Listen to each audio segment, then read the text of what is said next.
In order to care for others, we first have to care for ourselves. We asked Ontario parents and caregivers to share their thoughts on intentional self-care.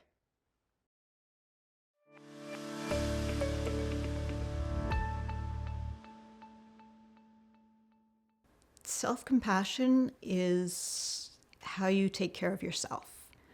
It's being understanding, realizing that nobody's perfect.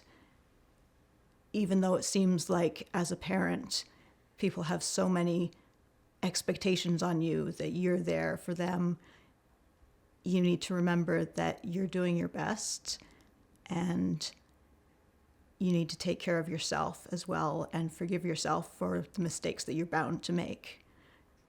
Self-compassion is acceptance.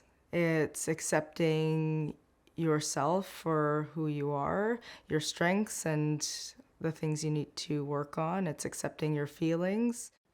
And as a parent, make sure that you take care of yourself before thinking of a child.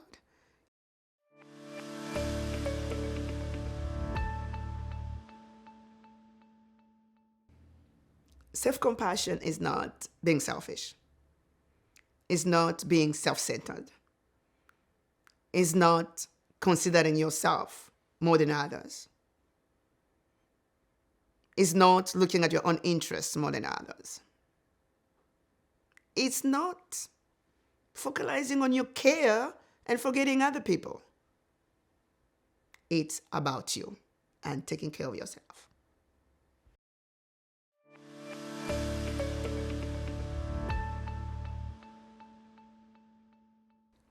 It can help you being grounded. It can help you refocus in life. It can also help you modeling some of those calmness and focus behavior to your child. Mostly when you happen to have a child that struggle a little bit with self-regulations. So when you regulate yourself, you model for your child.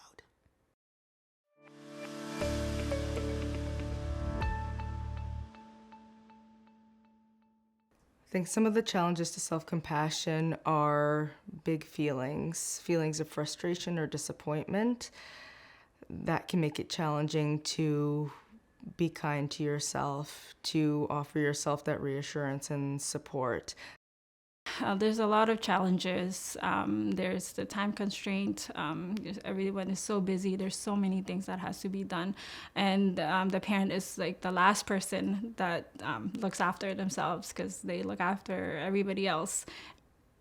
It's hard to accept that you cannot be everything for everyone all the time.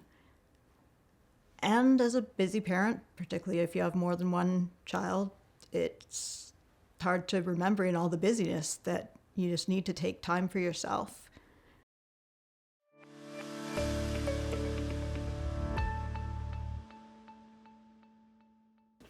So to show compassion to a friend, first I will have a talk. I will talk to them about what their concerns are, and really listen to them and pay attention to what they're feeling and validate those feelings and tell them it's okay to feel those feelings.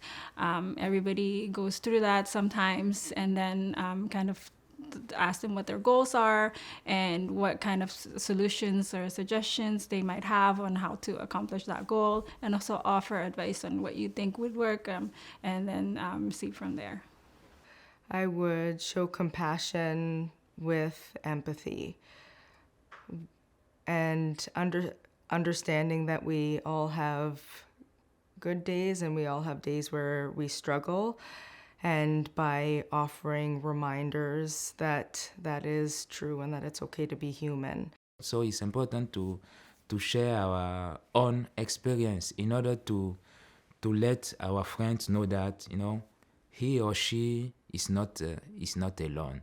We understand the situation, we understand the feelings. For me, it's very important.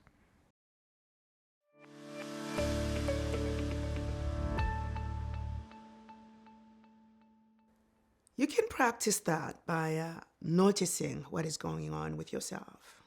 It's more like a self-awareness. understanding exactly what's happening. And once you do so, seeking help and knowing exactly what is it that you could do that can help you in that situation. Practicing things that will alleviate those stressful moments and seeking help for yourself as well.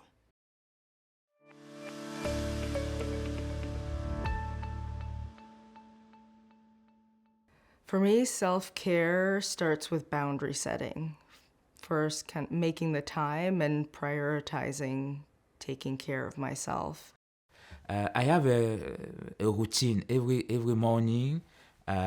First of all, I pray, and then I read some books, and I meditate 20 to 30 minutes, usually before doing everything else. Self-care for me looks like taking time to just close my eyes, breathe, recenter, and remember that I'm only human, everything's going to be okay. For more information, go to the School Mental Health Ontario website and call these numbers if you require immediate help. There may also be local support available in your community that you can connect with.